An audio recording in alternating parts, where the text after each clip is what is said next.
move. That's it. Start that.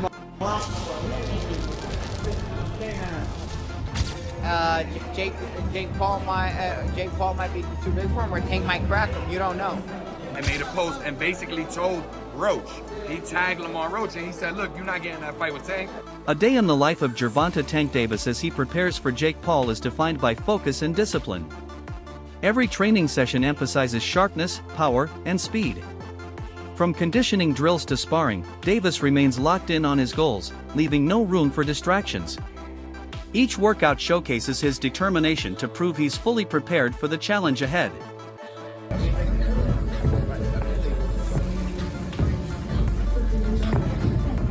Rolando Romero offers a balanced perspective on the upcoming fight.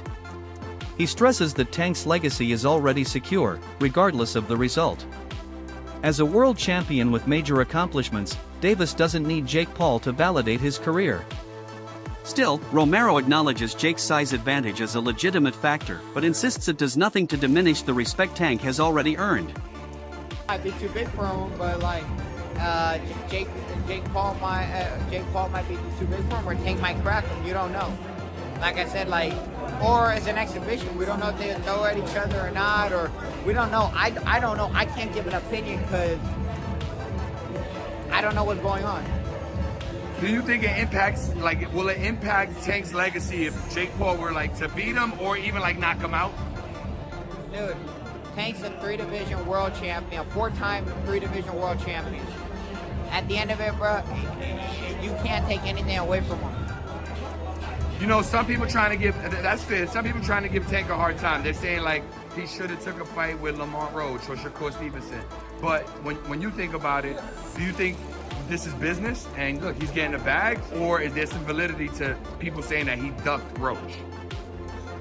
I mean, there's still other options, you know. It's like, bro, you can't be mad at somebody for doing what they feel is best for them. It's the same way Roach feels Tank is the best option for him. Same way that Stevenson thinks Tank's the best option for him, or like all that stuff, right? Paulie Malignaggi draws a sharp line between size and experience. While Jake Paul has gained popularity and physical strength, Malignaggi insists nothing can replace years of ring IQ and elite competition. Tank Davis has fought under the brightest lights and against the toughest opponents. For Malignaggi, boxing is about skill and adaptability, and in that department, Tank holds the clear edge. I think Davis is more to lose because he's the bona fide world champion. I don't care if he's much smaller. I think Jake Paul has sort of plateaued as far as where his boxing is concerned. It's rather low level. Yeah. He's big, he's physical, he's strong, he can hit. So there is that risk. You know, Davis, you know, at lightweight, you're in a moment where it's too physical for you, you can clinch. Against the heavyweight, where you clinching? You ain't getting out of that corner just clinching anymore if you run out of space. You know what I mean? So it's interesting. But Davis, listen, there's a lot of talking points that I'm sure we'll get into when this gets closer to the fight. Davis can still punch at lightweight. Can he drop a heavyweight? You know, there's a lot to gain there, right? If Davis knocks, the answer is yes. If Davis drops Jake on his ass, as much as Davis is the one with more to lose, it's still a highlight moment. A visual that will stay forever. Yeah, but if you get dropped, even if you're smaller, you're still a world champion in multiple weight classes. If you get dropped, you know, what's the look? What's the feel? On the inside, as boxers, me and Chris Algieri, the champion, even you, Jimmy, you have fight experience, so we know that the risk is a big guy that big hits you. You're probably going down if you're a small guy if he hits you clean. So we know the risk, but how does it look to the public eye who don't understand that? You know what I mean? The public. So there is a lot to lose, though. There's a bit to gain. I wouldn't necessarily have an issue with this had Davis's career arc been one that benefited boxing. Davis was manufactured and put into a position where he's supposed to benefit boxing, and I don't think he has. I think he's hurt boxing. So by giving him this reward, that's my problem. Why are we watching this? Why don't you make him earn his spot that he still hasn't earned mine? Teofimo Lopez views the matchup more as spectacle than sport. He believes it isn't about legacy or rankings, but entertainment and financial gain. Lopez acknowledges that both fighters stand to make enormous sums, and while it may not be a true championship contest, it still benefits boxing by drawing mainstream attention and introducing new fans to the sport. He invested on it, and I'm actually very happy for Gervonta and Jake. I really am, man. It's good for the sport in some way, you know? So a heavyweight versus a lightweight. Yeah. You gotta fly him, yeah. A heavyweight versus a lightweight. How's this gonna work? Hey, they make it work. It's an exhibition for a reason. So, you know, they know what they're doing. And, you know, shout out to Netflix and shout out to both of them, honestly. Like I said, I think a lot of people in the boxing world are kind of upset. I could care less. I think they're going to go out there and make their money. It falls on the number 8 for a reason. They're going to make a lot of money. Have you got a prediction for that fight? My prediction? A show. A show. Well, clearly it's a show, but when you've got a lot of people underestimating Jake Paul once again, but when you've got a heavyweight boxer who knows how to throw punches and knows the basics against a lightweight, it's quite a difference. I mean, have you sparred heavyweights before? Yeah. Competitive sparring in the ring? Yeah, it's not the same. It's not the same, not at all. Definitely got to move. I've actually played around a few times, went through between their legs just to duck around. But yeah, because they're taller, you know. But I think for that competition, that fight, it reminds me a lot like Big Show, The Big Show, and Floyd Mayweather when they fought in WrestleMania. Yeah. Mm-hmm. And will that end the same way? Possibly. Maybe some brass knuckles in there too. Can you see Jake Paul knocking out Gervonta Davis? It's boxing, man. And if it's a show like this, anything goes, anything happens. Never one to sugarcoat, Nate Diaz dismisses the fight entirely. He argues it carries no genuine competitive value, comparing it to staged entertainment like professional wrestling. For Diaz, no matter who wins, the outcome won't meaningfully impact either fighter's career.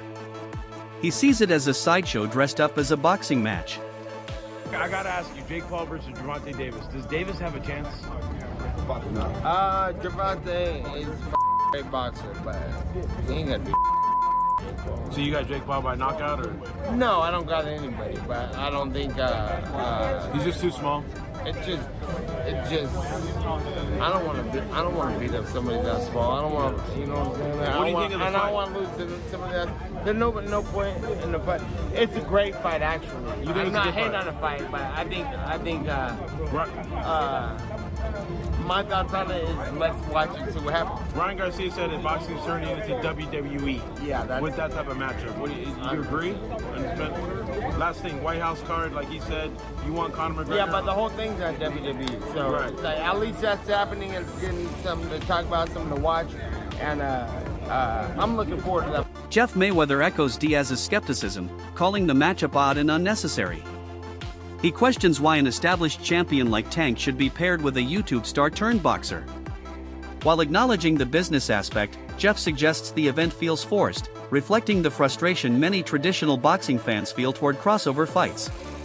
It's kind of weird because Jake Paul is extremely bigger than Tank, and I mean, but with it being a exhibition, it makes sense. It's fine. He got a big name that he's going to be fighting, but I mean, it really makes no sense because he's going to be weighing over 200 and some pounds. Tank's going to probably be weighing maybe at the most 147, 150. So I don't even understand why the fight is happening. KSI, familiar with the influencer boxing scene himself, exposes Jake Paul's promotional tactics. He claims rumors of Paul fighting Anthony Joshua were never real, only hype-building strategies. In KSI's eyes, Tank is just another calculated step in Jake's strategy to stir buzz rather than pursue legitimate heavyweight competition, highlighting the theatrical nature of modern boxing promotions. I knew AJ and Jake was never gonna happen. I didn't. Really? Yeah. You thought it was actually gonna happen? Well, it's so crazy. Like, I feel like so many people just believe everything. But that's pretty unbelievable on the other hand. I feel like I know. Well, okay, how do I say it like this? Itoma versus White. I had a lot of people bet on White winning. And I'm there like, you guys don't watch boxing, do you? You just look at a record and go, Dylan's fought many more people than Itoma. That record says a lot. Itoma's like 18, not 18, Itoma's 20, inexperienced, round one. Like, I just knew Itoma was going to just destroy him. And I think a good fight for Itoma would be him and Wilder. I think that'd be a very good fight. Jake Paul's trainer BJ Flores takes a more supportive view. He believes Jake's natural fit lies in cruiserweight and heavyweight divisions, but acknowledges that the fight with Tank opens important doors. Sharing the ring with a world champion boosts Jake's profile and paves the way for bigger opportunities in higher weight classes. Flores frames the fight as a stepping stone in Jake's long-term boxing journey. Funny story, so one of my good friends, Armani, he has been working with Jake Paul for the last 2 years. Oh. There was a little time where Shane wasn't there with Jake, and Armani called me up and said, hey BJ, will you come down to Big Bear and spar with Jake? And I'm like, you want me to spar with Jake? I'm thinking to myself, you know what I mean? I'm like, yeah, he's beating up all his sparring partners. We come, I was like, all right, I mean, fine, I'll go down there and do it. I have been inactive. I haven't done anything for like 8 months, but I was like, okay, I'll go down there. So we spar a couple times. After that, they decided I was too big for him, and it's better if we just not do it. And, then they asked me if I would be interested in like working the mitts with them and helping him with the combinations, because I was hitting him with some combinations they hadn't seen before. And I said we can teach him all those things and have him doing all those things. And so I started working the mitts with him and helping him out on the mitts. And he told his trainers and everybody, they're like, man, I want BJ around for the entire camp because I'm getting better. My job is like Shane does the advice in the corner and I do the mitt. Respected journalist Gareth A. Davies doesn't mince words, branding the fight a circus that prioritizes spectacle over substance. He argues the mismatch in weight and natural divisions undermines boxing's credibility, reducing it to a money-driven show. Still, Davies admits the controversy fuels massive buzz, reminding fans that outrage has always been one of boxing's most effective promotional tools.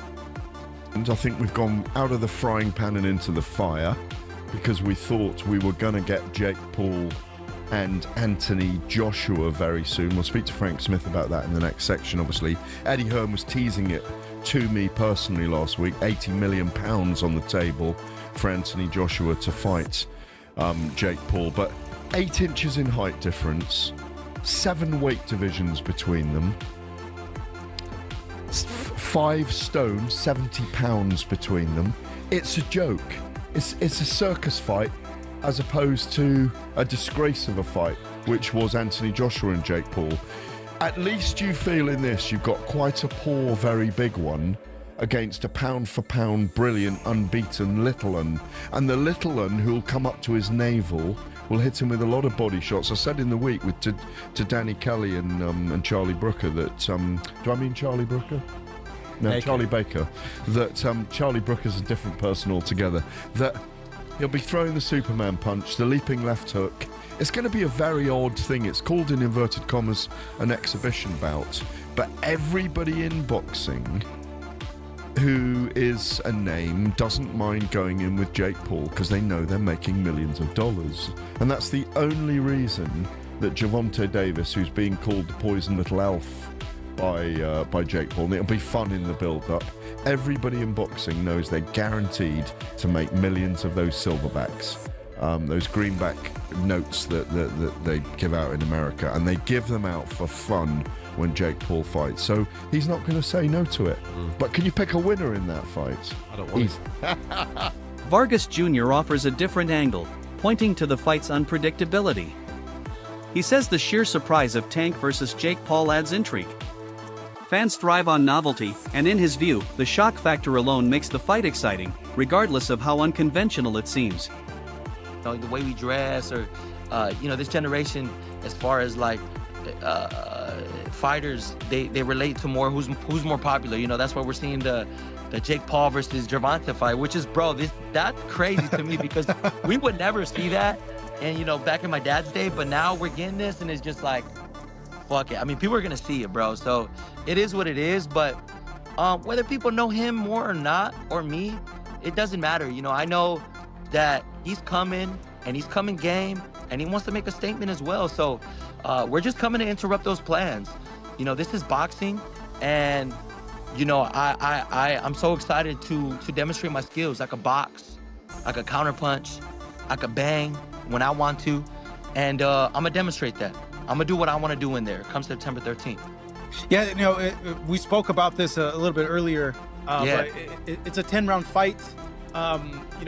Could be a different pace of a fight. But what do you think is like the key for you to get this win, regardless if it's a knockout or if it goes all 10 rounds? I think just be smart. Be in there, be smart, be first, and do what I do. I think if I try to do a little too much, like my dad says, when you try doing too much, it looks you're trying too hard. So only thing I gotta do is just come in the best shape possible. If it goes 10 rounds, then it goes 10 rounds. You know, we're doing 12 rounds of sparring, so if it needs to go to 10 rounds, we'll have the gas tank to go. You know, I don't know if he's gone a full 10 rounds. You know, I haven't, so it'll be something for fight day. You know, if we do end up going the distance, and we end up Wade Plem argues that Jake Paul has injected fresh energy into boxing, drawing in younger fans who crave entertainment as much as competition. While purists dismiss these fights as gimmicks, Wade sees them as necessary for the sport's evolution. He believes Tank versus Jake continues that momentum by engaging the mainstream even if controversial and expands boxing's cultural reach. Man, that's the circus. If you want to join the circus, that's the circus. I don't see the value. I just see money involved in that.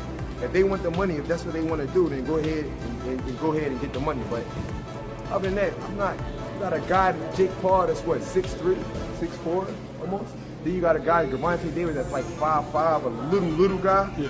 Y'all gonna try to, who's 200 pounds? Just for Mike Tyson there, I'm gonna throw him in there with a 135. Just a circus, and that's what they want to do, to get money, to generate money in the sport of boxing instead of Gervonta Davis. This is a legacy fight. He was supposed to fight Lamont Roach after this, and then he say, no. Think about it. You really can't say too much. When you say Gervonta Tank Davis and you say Lamont Roach. For Jake Paul, the fight is a calculated win-win. Whether he wins or loses, it delivers exposure, credibility, and huge financial gain. Analysts note that the ripple effect extends beyond Jake and Tank. Two fighters like Lamont miss immediate opportunities, but new matchups emerge as the boxing calendar reshuffles. It's a clear example of how crossover spectacles disrupt the sport while creating fresh openings for others. Where does Lamont Roach Jr. go from here? I mean, got options. He's got options. I mean, that young kid, Kamel Moton or Moton, is calling him out. He ain't gonna do that. He's only 19. Floyd's young fighter. He can wait for the winner of Abdullah Mason, Sam Noakes. I mean, Floyd Schofield's out. Options is what I'm trying to say. And then look, does he want to go down a weight? Does he want to go down to super feather? Let's not forget, I think he's still a belt holder in that division. I mean, O'Shaquie Foster's there. Stephen Fulton is now in the division. We saw Raymond Ford, on the weekend? Sorry, weekend. When was that fight? 2 weekends ago. So there are options out there for. That's it for today's video. Stay tuned for more updates, analysis, and breakdowns.